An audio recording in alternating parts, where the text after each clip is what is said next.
Nicktoons Horror। Uttar Pradesh के एक छोटे से गांव में अमन नाम का एक लड़का रहता था। वह बहादुर था और भूत प्रेत जैसी बातों पर बिल्कुल विश्वास नहीं करता था। गांव के बाहर एक घना जंगल था। उस जंगल के बारे में कहा जाता था कि वहां एक भयानक श्राप है। लोग दिन में भी उस जंगल के पास जाने से डरते थे, लेकिन अमन को यह सब सिर्फ अंधविश्वास लगता था। कैसी बेकार बातें हैं।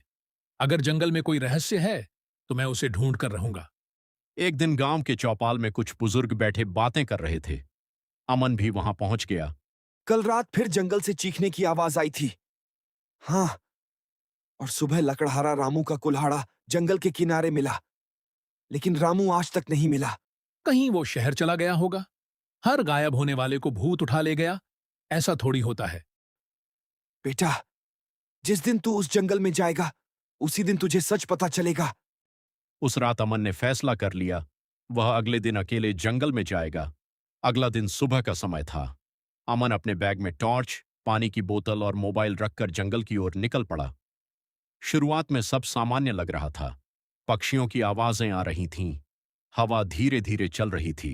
लेकिन जैसे जैसे वह अंदर जाता गया, जंगल अजीब होता गया। पेड़ पहले से बड़े दिखने लगे, चारों तरफ सन्नाटा फैल गया। इतना शांत जंगल मैंने पहले कभी नहीं देखा। कुछ दूर चलने के बाद उसे एक पुराना टूटा हुआ कुआं दिखाई दिया। कुआं के चारों ओर सूखी घास थी। ऐसा लग रहा था जैसे वर्षों से कोई वहां नहीं आया हो। अमन ने कुएं के अंदर झांका। नीचे सिर्फ अंधेरा था। तभी उसे ऐसा लगा जैसे कुएं के अंदर से कोई फुसफुसाया हो। कौन है वहां? रहस्यमयी आवाज, अमन वापस चले जाओ। अमन ने टॉर्च नीचे चमकाई, लेकिन वहां कोई नहीं था। उसे लगा शायद उसका भ्रम होगा। वह आगे बढ़ गया। करीब 1 घंटे बाद अमन जंगल के उस हिस्से में पहुंचा जहां गांव वाले कभी नहीं जाते थे। वहां उसे एक विशाल पत्थर का चक्र दिखाई दिया। पत्थरों पर अजीब निशान बने हुए थे। कुछ निशान हल्की लाल रोशनी छोड़ रहे थे। ये क्या जगह है? जैसे ही अमन ने एक पत्थर को छुआ, अचानक तेज हवा चलने लगी। आसमान काला पड़ गया और पूरे जंगल में एक भयानक चीख गूंज उठी। कहानी आगे और भी डरावनी होगी। खंडहर, श्राप की असली कहानी, रहस्यमयी तहखाना, लाल आंखों वाली आत्मा और अंतिम मुकाबला। अचानक तेज हवा चलने लगी। आसमान काले बादलों से भर गया और पूरे जंगल में एक भयानक चीख गूंज उठी। अमन डर गया, लेकिन उसने हिम्मत नहीं हारी। ये आखिर हो क्या रहा है? तभी पत्थरों पर बने लाल निशान चमकने लगे। अमन ने देखा कि पत्थरों के बीच जमीन धीरे धीरे खुल रही थी। नीचे एक पुरानी पत्थर की सीढ़ी दिखाई दी। सीढ़ियां अंधेरे में कहीं नीचे जा रही थीं। लगता है इस जंगल का रहस्य यहीं छिपा है। अमन टॉर्च जलाकर नीचे उतरने लगा। जैसे जैसे वह नीचे जाता गया, हवा ठंडी होती गई। दीवारों पर अजीब चित्र बने हुए थे। कुछ चित्रों में लोग भागते हुए दिख रहे थे, कुछ में एक भयानक परछाई। ये जगह बहुत पुरानी लग रही है। सीढ़ियां खत्म हुई तो सामने एक विशाल तहखाना था। तहखाने के बीचों बीच एक पत्थर का सिंहासन रखा था। उसके ऊपर एक काला मुकुट रखा था। पूरा कमरा लाल रोशनी से चमक रहा था। अचानक कमरे के कोने में काला धुआं इकट्ठा होने लगा। धीरे धीरे वह धुआं एक विशाल परछाई में बदल गया। उसकी आंखें लाल अंगारों की तरह चमक रही थीं। सदियों पहले मैं इस जंगल का रक्षक था, लेकिन लोगों ने मुझे धोखा दिया और मुझे इस अंधेरे में कैद कर दिया। कौन हो तुम? तो तुम लोगों को गायब क्यों करते हो? क्योंकि अब कोई इस जंगल में नहीं रह सकता। यह जंगल अब मेरा है। अचानक पूरा तहखाना हिलने लगा। पत्थर टूटकर गिरने लगे। अमन घबरा गया।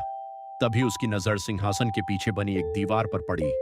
वहां एक चमकता हुआ चिन्ह बना था। शायद यही इस श्राप को खत्म कर सकता है। अमन तेजी से उस चिन्ह की ओर भागा, लेकिन परछाई भी उसके पीछे आ रही थी। कमरे में तेज गर्जना गूंज रही थी। अमन ने हिम्मत जुटाई और उस चमकते चिन्ह को छू लिया। जैसे ही उसने उसे छुआ, पूरा कमरा सफेद रोशनी से भर गया। नहीं के एक जोरदार धमाका हुआ और फिर सब कुछ शांत हो गया। जब अमन ने अपनी आंखें खोलीं तो वह फिर से जंगल में खड़ा था। सूरज निकल चुका था। पक्षियों की आवाजें सुनाई दे रही थीं। जंगल अब पहले जैसा डरावना नहीं लग रहा था। क्या श्राप खत्म हो गया? अमन गांव लौट आया।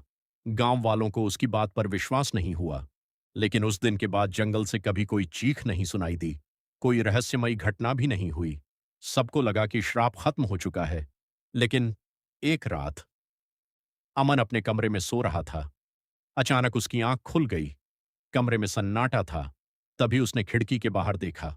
जंगल की दिशा में दूर कहीं दो लाल आंखें चमक रही थीं। अमन, मैं अभी खत्म नहीं हुआ हूं। अमन का चेहरा डर से सफेद पड़ गया। क्या श्राप सचमुच खत्म हुआ था या असली डर अभी शुरू हुआ था? अमन पूरी रात सो नहीं पाया। बार बार उसे वही लाल आंखें याद आ रही थीं। उसे यकीन नहीं हो रहा था कि श्राप खत्म होने के बाद भी वह आवाज वापस आ सकती है। अगली सुबह उसने तय किया कि वह एक बार फिर जंगल जाएगा। इस बार वह उस रहस्य का हमेशा के लिए अंत करके ही लौटेगा। अगर वह चीज अभी भी जिंदा है तो मुझे उसका सच जानना ही होगा। शाम होते ही अमन फिर जंगल की ओर निकल पड़ा। लेकिन इस बार जंगल पहले जैसा नहीं था। पेड़ों की शाखाएं सूख चुकी थीं। हवा में अजीब सी बदबू फैली हुई थी। और सबसे डरावनी बात, जंगल बिल्कुल शांत था। एक भी पक्षी की आवाज नहीं थी। यहाँ कुछ बहुत गलत हो रहा है। अचानक उसे दूर एक रोशनी दिखाई दी। जंगल के बीचों बीच एक पुराना लालटेन जल रहा था, लेकिन उसके आसपास कोई नहीं था। अमन धीरे धीरे उसके पास गया। तभी उसे जमीन पर कुछ दिखाई दिया। वह एक पुरानी डायरी थी। यह यहाँ कैसे आई? अमन ने डायरी खोली। उसके पन्ने पीले पड़ चुके थे। पहले पन्ने पर लिखा था, अगर तुम ये पढ़ रहे हो तो शायद तुम भी श्राप का हिस्सा बन चुके हो। क्या? अमन तेजी से अगले पन्ने पलटने लगा। डायरी में लिखा था कि वर्षों पहले कई लोग उस तहखाने तक पहुंच चुके थे, लेकिन उनमें से कोई वापस नहीं लौटा। और जो लौटे वे कुछ दिनों बाद गायब हो गए। नहीं, ऐसा नहीं हो सकता। तभी अचानक डायरी के सारे पन्ने अपने आप पलटने लगे। आखिरी पन्ने पर सिर्फ एक वाक्य लिखा था। अमन ने घबराकर पीछे देखा, लेकिन वहां कोई नहीं था। उसी समय जंगल के अंदर से किसी के रोने की आवाज आने लगी। आवाज इतनी दर्दनाक थी कि सुनकर रोंगटे खड़े हो जाएं। कौन है वहां? कोई जवाब नहीं मिला, लेकिन रोने की आवाज लगातार पास आती जा रही थी। अमन टॉर्च लेकर उस दिशा में चल पड़ा।